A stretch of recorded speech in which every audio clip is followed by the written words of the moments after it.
Avec vous, sans tarder, ouvrir la parole de Dieu, Apocalypse chapitre 2, versets 1 à 7, écrit à l'ange de l'église d'Éphèse. Voici ce que dit celui qui tient les 7 étoiles dans sa main droite, celui qui marche au milieu des 7 chandeliers d'or. Je connais tes œuvres, ton travail et ta persévérance. Je sais que tu ne peux supporter les méchants, que tu as éprouvé ceux qui se disent apôtres et qui ne le sont pas, et que tu les as trouvés menteurs, que tu as de la persévérance, que tu as souffert à cause de mon nom, et que tu ne t'es point lassé. Mais ce que j'ai contre toi, c'est que tu as abandonné ton premier amour. Souviens-toi donc d'où tu es tombé, repens-toi et pratique tes premières œuvres, sinon je viendrai à toi et j'ôterai ton chandelier de sa place, à moins que tu ne te repentes. Tu as pourtant ceci, c'est que tu hais les œuvres des Nicolaïtes, œuvres que je hais aussi. Que celui qui a des oreilles entende ce que l'Esprit dit aux églises. À celui qui vaincra, je donnerai à manger de l'arbre de vie qui est dans le paradis de Dieu, jusque-là, sa parole. Ce matin, j'aimerais revenir à un thème essentiel. Je sais que Christian vous a parlé de l'amour la semaine dernière. Je ne savais pas ce qu'il allait traiter, mais ce qui est clair, c'est qu'en priant et en cherchant la face de Dieu pour chacun d'entre nous et pour l'Église, c'est du premier amour qu'il m'a demandé de vous parler. Et c'est ce matin, je crois, un sujet qu'il nous faut considérer et considérer avec gravité. Le premier amour. Vous savez, le premier amour est déjà, permettez-moi de commencer par là, mais loué de manière populaire. Vous avez tous les poètes qui aiment écrire sur le premier amour. Vous avez les chanteurs qui vous font des chansons sur le premier amour. Des livres sont écrits sur le premier amour. En général, les cinéastes se laissent inspirer et nous font des films sur ce premier amour. Pourquoi ? Tout simplement parce qu'il est beau, il est fort, il est souvent pur, il est innocent. C'est à quelque part la quintessence de l'amour. C'est la quintessence de l'amour. C'est comme quand vous faites du schnapps, c'est le tout premier qui sort. C'est le plus fort, c'est le meilleur. C'est celui, comme dirait quelqu'un, qui arrache. Excusez-moi la comparaison, mais étant en Alsace, le premier amour, ce qui te fait vibrer, ce qui te fait avancer. Vous savez, quand je lis un peu ce que Paul dit aux Corinthiens chapitre 13, sans le reprendre, mais il dit il y a des aspects qui sont le reflet de ce premier amour. Il est plein de bonté, il ne soupçonne pas le mal. Il y a de l'humilité, il y a de l'espérance dans cet amour-là. Maintenant, que se passe-t-il quand le premier amour n'est plus ? Christ s'adresse là par l'apôtre Jean, au travers de la lettre que va recevoir l'église d'Éphèse, et va leur dire quelque chose d'extrêmement important. Laissez-moi d'abord resituer les choses. Éphèse était la plus grande ville d'Asie mineure, une ville où il y avait une grande activité économique à cause de son port, un des plus importants de toute la région. Une ville qui avait connu la prospérité. Et puis, selon les historiens, la ville a commencé à entrer en difficulté lorsque finalement Smyrne, avec son port, est entré en compétition. Et il y avait une compétition et les capitaines ont commencé à préférer Smyrne tout simplement parce que le port était moins ensablé. Et économiquement, cela va impacter Éphèse. Il y avait bien sûr à Éphèse également le grand temple de Diane, la déesse.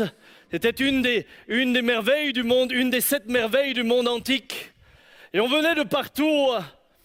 Les hellénistes venaient de partout parce que là se trouvait le temple dédié à Diane.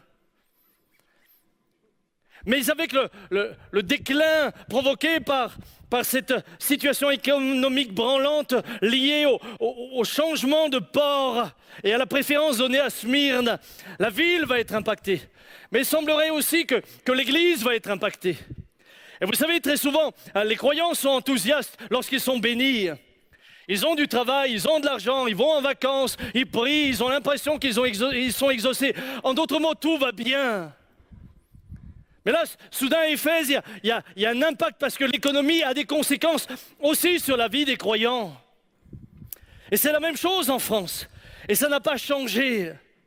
Et il semblerait que dans l'Église, il commencera à y avoir comme une forme de désenchantement. Autant qu'il y avait de l'enthousiasme, autant il commençait à y avoir du désenchantement. Paul avait visité cette église. En 53 après Jésus-Christ, il sera présent à Éphèse, il prêchera à Éphèse. Et puis, c'est de là que Timothée sera ordonné dans son ministère d'Éphèse. Il sera envoyé d'Éphèse. Et Jean, lorsqu'il quittera Israël, va venir à Éphèse. Il va établir là ses quartiers à Éphèse. C'est donc une église qui a eu des hommes de Dieu d'onction. Une église qui a eu des hommes de Dieu à sa tête, qui étaient des hommes loin de Dieu. Des miracles, des signes se faisaient au milieu d'eux. Il y avait une prédication de la parole, une prédication de feu. Il y avait une profondeur. L'église avait été impactée par la présence de ces hommes. Son histoire a été marquée par la qualité des hommes de Dieu qu'il avait traversés. Mais Christ s'adresse à elle. Et ce matin, mon frère, ma sœur, j'aimerais te dire qu'au moment où Christ s'adresse à l'Église, il ne s'adresse pas seulement à l'Église. Pas plus que ce matin, il s'adresse uniquement à l'Église, la porte ouverte. En s'adressant à l'Église, il s'adresse aux pierres vivantes. En d'autres mots, il s'adresse à chacun d'entre nous. Aucun d'entre nous ne peut ce matin dire « ce message ne me concerne pas ». Aucun. Chacun de nous individuellement, au travers de cette lettre à l'église d'Éphèse, eh bien, est concerné. J'aimerais vous rendre attentif quant à ce que Christ va leur dire. Christ connaissait cette église. Il savait qu'elle s'était donné beaucoup de peine et le Seigneur le reconnaît. Il reconnaît qu'elle s'était battue. Il reconnaît tout cela. Et il lui fait des éloges. Laissez-moi vous lire les éloges. Je connais tes œuvres, ton travail et ta persévérance. Je sais que tu ne peux supporter les méchants, que tu as éprouvé ceux qui se disent apôtres et qui ne le sont pas, et que tu les as trouvés menteurs. Écoutez bien, il va jusqu'à lui dire que tu as de la persévérance, que tu as souffert à cause de mon nom et que tu ne t'es point lassé.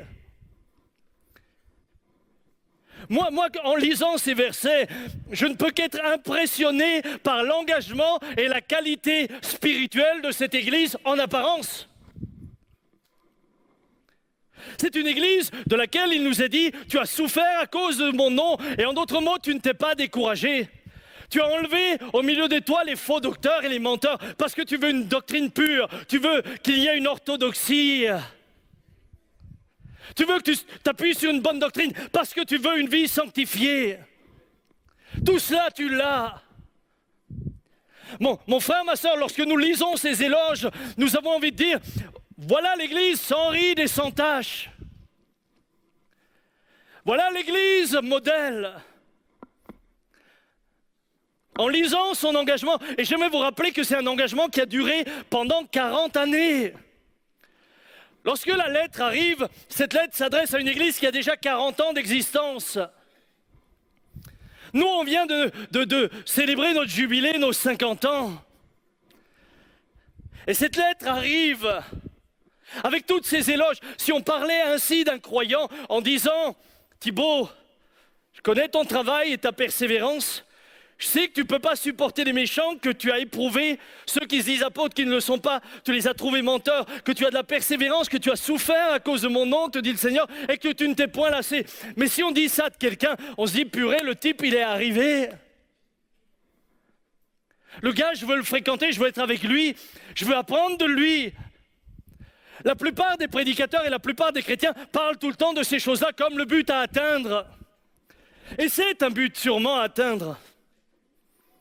Nous sommes tous toujours en admiration devant ces choses-là. Et ce qui m'a bouleversé, c'est de lire que ces choses-là n'ont pas empêché un reproche majeur de la part de Christ, majeur à tel point qu'il leur dit, si tu ne te repens pas, je déplacerai le chandelier. Frères, sœurs, sortez de vos fausses illusions. Sortez de ce petit monde religieux que vous vous construisez, par rapport auquel vous avez le sentiment d'être dans les normes. Ces choses ne sont pas mauvaises, au contraire, mais tout dépend des motivations. Ce que j'ai contre toi, c'est que tu as abandonné ton premier amour. Et Christ emploie là le terme grec agapé, c'est le mot grec pour amour divin et inconditionnel, un amour désintéressé sans recherche d'un enrichissement personnel. C'est cet amour que Dieu répand dans nos cœurs par le Saint-Esprit, selon Paul dans Romains 5. Or, l'espérance ne trompe point, parce que l'amour agapé de Dieu est répandu dans nos cœurs par le Saint-Esprit qui nous a été donné. Et remarquez dans le grec, la phrase met l'accent sur les mots et on aurait pu la traduire. Ton premier amour, tu l'as abandonné. Ton premier amour, tu l'as abandonné. Écoutez-moi bien, Christ n'est pas en train de dire tu as abandonné l'objet de ton premier amour. Il n'est pas en train de dire tu as abandonné l'objet de ton premier amour ou l'objectif ou le but. Il est en train simplement de lui dire tu as perdu le degré de ferveur et d'amour qui en est la seule et vraie motivation. Dans la forme, tu es parfait. Mais ce qui en fait la force, tu l'as plus. C'est ce qui t'a aigri. C'est ce qui t'a rendu religieux. C'est ce qui t'a amené à juger. Ah, en apparence, oui, on peut avoir le sentiment que tu es même prêt à souffrir. Oui, on peut avoir le sentiment que tu persévères. Mais ton cœur est dur. Dur envers les autres. Vous savez, un mari peut offrir des fleurs à sa femme. De temps en temps, il peut l'emmener au restaurant, lui offrir une bague, lui offrir du parfum. Et pourtant, la femme est toujours malheureuse. Pourquoi? Elle est malheureuse parce qu'elle sait que tous ses gestes ne sont plus motivés et ne sont plus animés par un amour ardent. Elle préférerait que ses gestes soient absents, mais que l'amour soit là. Et elle le ressent. Ta relation s'est transformée d'une fleur naturelle en une fleur en plastique. Dans l'apparence, c'est toujours une fleur, mais le plastique. Et les fleurs en plastique, vous les rencontrez le plus fréquemment sur les cimetières. Ah, il t'offre du parfum. Vous savez, on a vu des hommes tromper leurs femmes. Ils offraient du parfum pendant ce temps-là. Hein. Ils l'invitaient au restaurant, mais leur cœur était ailleurs. Mon frère, ma soeur, ce qui m'a tellement interpellé, c'est que le reproche que Christ fait à l'église d'Éphèse contraste avec ce que Paul dit aux Éphésiens 35 ans plus tôt. Et c'est ça ce qui me travaille. Je me dis, mais les gars n'étaient pas là, les gars étaient là. En réalité, l'église était là. Mais il s'est passé quelque chose. 35 ans plus tôt, Paul dit aux Éphésiens, c'est pourquoi moi aussi, ayant entendu parler de votre foi au Seigneur Jésus et de votre amour pour tous les saints, je ne cesse de rendre grâce pour vous, faisant mention de vous dans mes prières. Il s'est passé quelque chose entre ce que Paul leur dit 35 ans plus tôt et ce qu'ils sont devenus 35 ans plus tard. C'est des chrétiens de seconde génération qui sont là. La ferveur des chrétiens à Éphèse pour Christ était toujours encore présente. Elles se manifestaient par leur pureté morale, doctrinale. Leur zèle était toujours aussi grand. Et la vérité et leur service discipliné, malheureusement, ne pouvaient pas remplacer l'amour pour Christ. Ah, dans l'apparence, ils étaient pieux, les gars, ils priaient, ils faisaient un tas de choses. Et je vais vous dire une chose, on peut tomber dans une forme d'orthodoxie. Qu'est-ce que l'orthodoxie, pour ceux qui n'ont pas l'habitude de ces termes-là? C'est le caractère de ce qui est conforme à la doctrine d'une religion. Et c'est bon d'être conforme à ce que la Bible nous enseigne. Et puis dans une orthopraxie, qu'est-ce que l'orthopraxie? Eh bien, c'est simplement la conduite rigoureuse et conforme aux rites prescrits. Et j'ai le sentiment aujourd'hui qu'il y a des croyants dont le seul objectif, c'est l'orthopraxie. C'est mettre en œuvre strictement, selon l'enseignement. Mais en même temps, ils sont durs. En même temps, ils sont loin de ce qu'ils devraient être.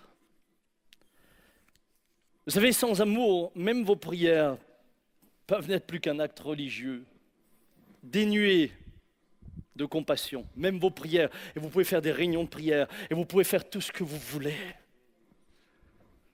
Vos prières elles-mêmes peuvent monter devant Dieu comme une hypocrisie.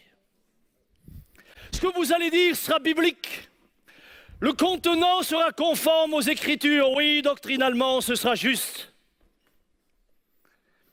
Mais l'essence, ce qui en fait la force, il n'y a plus. Regardez, Jésus parle de deux hommes qui montèrent au temple dans Luc 18 pour prier. L'un était pharisien et l'autre publicain. Le pharisien debout priait ainsi, écoutez bien, en lui-même. Il n'a même pas dit qu'il priait à haute voix, il priait en lui-même. C'est à l'intérieur. Et Jésus parle de ce qui se passe à l'intérieur. Et il te parle maintenant, pendant que tu es assis ici, il te parle de ce qui passe chez toi à l'intérieur. Il s'adresse à moi, il s'adresse à toi. Et il te dit ce que peut-être tu es en train de ruminer même à l'intérieur. En disant, mais moi je prie. Eh bien lui, il disait aussi. Oh Dieu, je te rends grâce de ce que je ne suis pas comme le reste des hommes qui sont ravisseurs, injustes, adultères, ou même comme ce publicain. Quand il n'y a plus l'amour, c'est comme ça que tu deviens. Il n'y a plus que la forme. Je prie.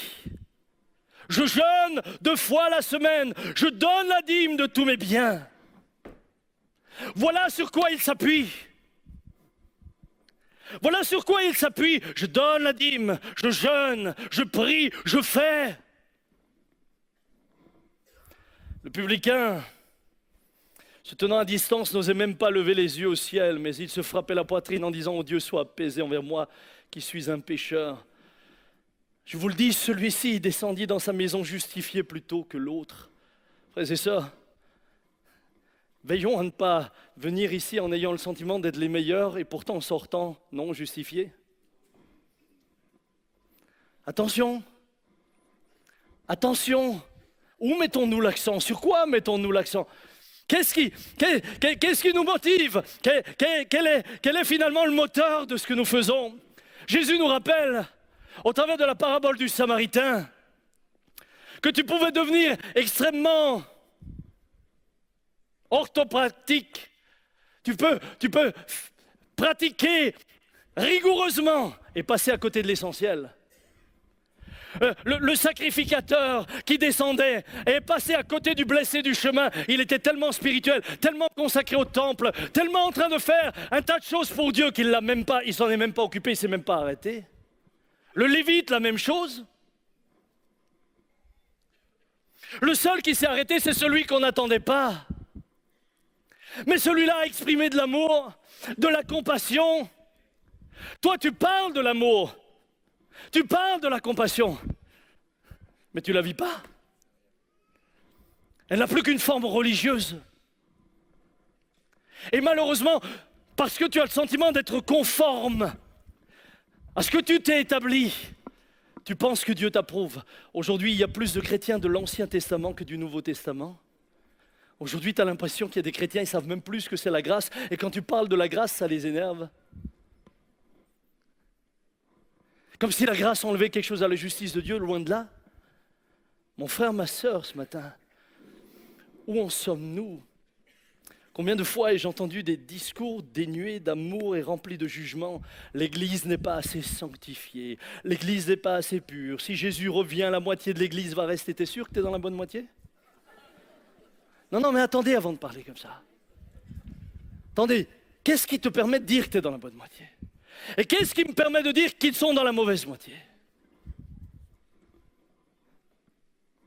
Quand nos paroles sont tellement dures,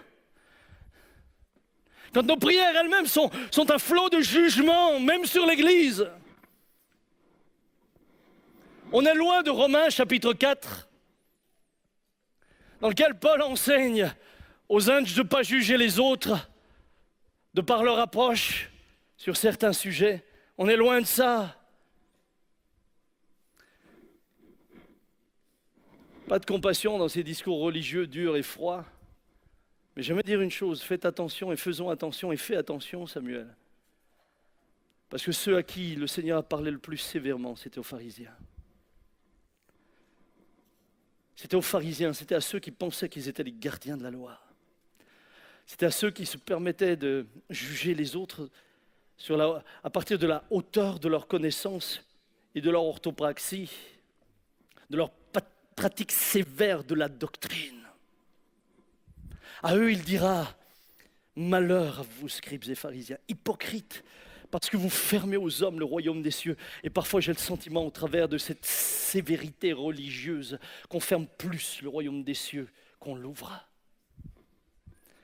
Mais le drame, c'est qu'il lui leur dit, vous n'y entrez pas vous-même, et vous n'y laissez pas entrer ceux qui veulent y entrer. Matthieu 22, 23, 35, malheur à vous, scribes et pharisiens, hypocrites, parce que vous nettoyez le dehors de la coupe et du plat, et qu'au-dedans, ils sont pleins de rapine et d'intempérance. Vous savez, nous pourrons même penser servir Dieu, même souffrir pour lui. Et pourtant, si ce n'est pas le premier amour qui nous anime, écoutez bien ce que dit Paul. Et quand je distribuerai tous mes biens pour la nourriture des pauvres, quand je livrerai mon corps pour être brûlé, si je n'ai pas l'amour, cela ne me sert de rien. Frère, ne te trompe pas de combat. Sœur, ne te trompe pas de combat. Église, ne te trompe pas de combat. Ne te trompe pas. Ce matin, une parole a été donnée ici, s'adressant à quelqu'un qui fonctionne comme ça.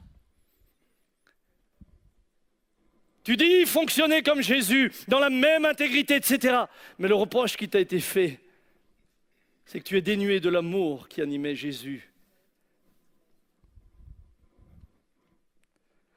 Et quand les croyants deviennent comme ça, alors l'Église devient un lieu où on se meurtrit, un lieu où on se juge, un lieu où on s'écrase, un lieu où chacun veut faire la leçon aux autres, un lieu où chacun essaye de montrer à quel point sa spiritualité est plus grande. Frères, nous sommes appelés à être une famille avant tout. Nous sommes appelés à être des frères et sœurs. Et si mon frère tombe, je suis là pour l'aider à se relever. Que ton amour soit sans hypocrisie. Ce matin, permettez-moi de vous dire une chose. C'est que lorsqu'il leur écrit, il leur dit « Souviens-toi donc d'où tu es tombé ». Nous, souvent, on pense que les chutes spirituelles sont ceux qui sont rétrogrades. Et oui, évidemment, c'est une chute spirituelle. Si tu es rétrograde, c'est qu'il est grand temps de revenir dans la maison de Dieu. Nous pensons que les chutes spirituelles sont... Il dit que sont tombés, écoutez bien à qui il dit qu'ils sont tombés. Sont tombés des hommes et des femmes à qui il dit... Je connais tes œuvres, ton travail et ta persévérance. Je sais que tu ne peux supporter les méchants, que tu as éprouvé ceux qui se disent apôtres et qui ne le sont pas, et que tu les as trouvés menteurs, que tu as de la persévérance, que tu as souffert à cause de mon nom, et que tu ne t'es point lassé. À ces gens-là, il dit qu'ils sont tombés. Mon frère, ma sœur, tu es tombé spirituellement quand ce n'est plus l'amour qui t'anime. Tu es tombé spirituellement quand tu juges. Tu es tombé spirituellement quand tu es devenu religieux. Même si ta doctrine est conforme, alléluia pour la doctrine conforme, je suis pour cela. Et il est nécessaire que nous bâtissions sur une doctrine conforme. Et qu'en ça, nous ayons une orthodoxie. Mais s'il n'y a plus que la forme, la pratique, s'il n'y a plus que la religion, et qu'il y a le jugement, alors ce matin, le Seigneur dit à l'Église, tu es tombé. Tu es tombé. Tu es tombé. Tu penses que, mais tu es tombé. Si je deviens comme ça, et ça a été ma prière encore hier soir, alors que je priais pour ce culte, je disais, Seigneur, garde-moi. Garde-moi un grand cœur, ce cœur qui vient de toi, non seulement pour ceux qui se perdent, mais pour mes frères et sœurs. Et de moi ce même grand cœur, même pour ceux également qui aujourd'hui pensent devant Dieu être grands spirituellement, alors que lui, il les considère comme étant tombés. C'est-à-dire de moi de les aimer suffisamment pour leur dire la vérité, afin qu'ils reviennent à l'essentiel. Alors comment retrouver ce premier amour? Il dit, souviens-toi donc d'où tu es tombé. Repens-toi et pratique tes premières œuvres. Première chose, ceux qui ont perdu le premier amour doivent examiner d'où ils sont tombés. En d'autres termes, ils doivent comparer leur consécration présente à ce qui les anime aujourd'hui. Ils doivent comparer leur consécration présente, ce qui les anime aujourd'hui, avec leur consécration passée et ce qui les animait lorsqu'ils avaient rencontré Jésus. Quand vous avez rencontré Jésus, certes, vous n'étiez pas aussi parfait extérieurement, mais votre cœur était bouillant pour lui. Au départ, tu brûlais. Au stade où Jésus aurait pu te dire ce que l'Éternel dit à Jérémie, dit à Jérusalem par Jérémie, je me souviens de ton amour lorsque tu étais jeune et ton affection lorsque tu étais fiancé, quand tu me suivais au désert dans une terre inculte. Tu m'aimais tellement, tu étais prêt à me suivre au désert dans une terre inculte, mais c'est l'amour qui te motivait, c'est l'amour pour moi qui te drainait derrière moi. Ce matin, est-ce qu'on pourrait faire un petit exercice pendant juste un instant? Est-ce qu'on pourrait fermer nos yeux? Chers amis internautes, j'aimerais vous dire, faites la même chose. Juste un instant, souviens-toi. Souviens-toi, je vais juste énumérer certaines choses pendant que tu fermes tes yeux. Souviens-toi avec quelle joie tu venais dans la maison de Dieu. Est-ce que tu te souviens, tu sais quand tu es venu à Jésus? Tu te souviens avec quel enthousiasme tu venais? Tu étais comme le jeune homme amoureux. Tu ne regardais pas les défauts des autres. Ceux qui sont tes frères et l'église qu'ils formaient ensemble te semblaient parfaits. Tu te souviens quand tu es venu, tu les aimais sans jugement. Il n'y avait aucun discours acerbe de ta part à leur égard, aucune racine d'amertume dans ton cœur pour eux. Souviens-toi, tu te souviens, ton innocence, ta joie du premier amour te portait à attendre avec impatience le dimanche pour le culte. Et j'ai des phrases dans ma tête qui me disent, ou des frères me disaient, « Hey, c'est trop long d'attendre le prochain culte. » Ou le mardi pour les retrouver. À ton goût, il n'y avait pas assez de réunions. La prédication était toujours trop courte. Tu avais faim, tu avais soif. Est-ce que tu peux te souvenir de ça? Est-ce que tu peux te souvenir de cette simplicité que tu avais? Et même quand tu voyais un défaut, ton amour était tellement plus grand qu'il était couvert. Oui, c'était un premier amour, sûrement un amour aveugle. Mais il est tellement bon d'être aveugle quand ça couvre, la faiblesse des autres. Souviens-toi, alors que tu as tes yeux fermés, la Bible, tu aimais la lire, certains l'ont dévorée en 2 semaines. Écouter les enseignements, c'était un délice pour toi. Ta soif de la parole était insatiable. Prier et louer était pour toi source de joie. Tu n'avais pas tout compris, mais tu obéissais au Seigneur avec enthousiasme.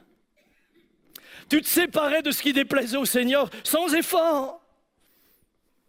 Tu as changé ta manière de te vêtir, cessé tes relations impures, coupé des liens avec des passions, des addictions, arrêté de fréquenter des lieux de perdition. Ton amour pour lui était tellement grand que cette séparation n'était pas un sacrifice. Souviens-toi. Mon frère, ma soeur, pendant que je te parle, je suis ému dans mes entrailles. Parce que j'ai le souvenir d'hommes et de femmes comme ça. Parce que je me souviens de cette simplicité, de la beauté de leur cœur. Souviens-toi, à qui voulait l'entendre, tu parlais de ton Sauveur avec passion et amour. Parler de Jésus était pour toi, waouh, juste enthousiasmant. Tu partageais ta foi en famille, au travail, pendant tes loisirs. Ce n'était pas un effort, mais un privilège pour toi. Tu mettais des autocollants sur ta voiture. Ah, j'ai le souvenir de voitures inoubliables. Des t-shirts. Jésus t'aime, tu étais fier de ton Sauveur que tu aimais. Tu aimais les gens, ne les jugeais pas. Tu pardonnais de tout cœur. Et tu cherchais ce qui était bon dans l'autre. Souviens-toi, frère, sœur. Souviens-toi parce que c'est ce que Dieu te dit de faire ce matin. Souviens-toi d'où tu es tombé. Il y a une chute. Éphèse, il y a 35 ans plus tôt. Moi, Paul, je pouvais dire que votre amour m'avait ébranlé. 35 ans plus tard, tu reçois un courrier qui fait l'éloge de ton orthopraxie, mais qui fait un reproche terrible, qui te dit, si tu continues comme ça, je t'enlève le chandelier. Qu'en est-il aujourd'hui? Trop de réunions, elles sont trop longues, je préfère rester au lit, éventuellement suivre sur le net. Il y a d'autres choses dans la vie, il y a la distance. Dernièrement, une femme me disait, ça ne m'intéresse plus. Moi, ça me dépasse. Tu juges les autres, l'Église n'est pas assez sainte. Le monde est trop méchant, ça ne vaut pas la peine de lui parler. Je suis déçu. Ah, je suis déçu.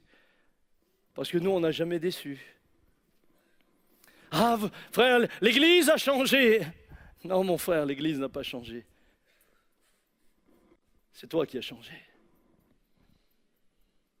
Et l'Église veut garder. Je vous promets, en tant que serviteur de Dieu dans cette maison, je veux garder cette simplicité. Et je veux que cette Église ait un cœur ouvert à tous les hommes. Je ne veux pas qu'elle devienne juste un rassemblement de religieux qui sont fiers de leurs pratiques, mais dans lesquelles il n'y a plus de compassion. Après avoir fait cet examen, tu peux ouvrir tes yeux. La Bible dit « repens-toi ». Le mot repentance signifie réfléchir, ensuite changer d'avis, regretter, se repentir. Et ce matin, j'aimerais juste te dire réfléchis. Je ne suis pas en train de te dire cherche des excuses. Je ne suis pas en train de te dire explique-moi par A plus B pourquoi tu es devenu comme ça. Non, juste réfléchis où tu étais. Réfléchis ce que tu es devenu. Et si tu as du mal à percevoir ce que tu es devenu, demande quelqu'un d'autre. Mais ce matin, réfléchis, parce qu'il se passe toujours quelque chose. Quand on perd de l'amour à un endroit, c'est parce qu'à un autre endroit, on gagne. Quand ça diminue à un endroit, c'est parce qu'à un autre endroit, ça augmente. Quand un homme aime moins sa femme, c'est parce que ses priorités passent ailleurs. C'est son boulot, c'est sa carrière, c'est l'argent, c'est la maison, ou c'est peut-être une autre femme. C'est peut-être ta propre justice. C'est peut-être ton orgueil. C'est peut-être ta volonté de vouloir une église sainte, sanctifiée au Karcher par ta propre force. Mon frère, ma sœur, ce matin, réfléchis.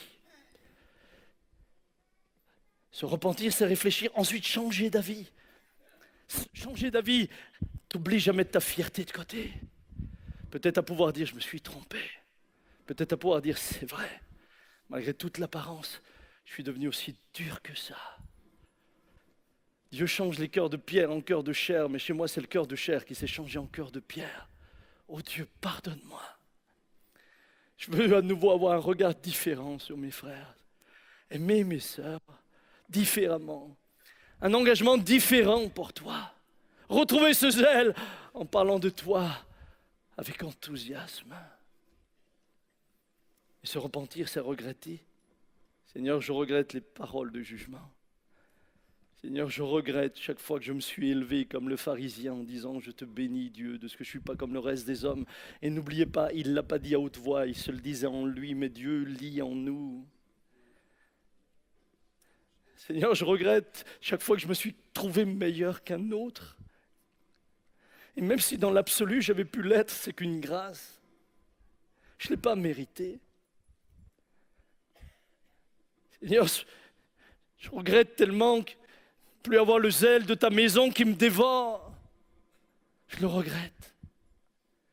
Je regrette que la prédication, c'est devenu plus un moment où je regarde ma montre qu'un moment où je me nourris. Seigneur, avant, j'étais prêt à écouter des heures. J'étais comme Marie à tes pieds.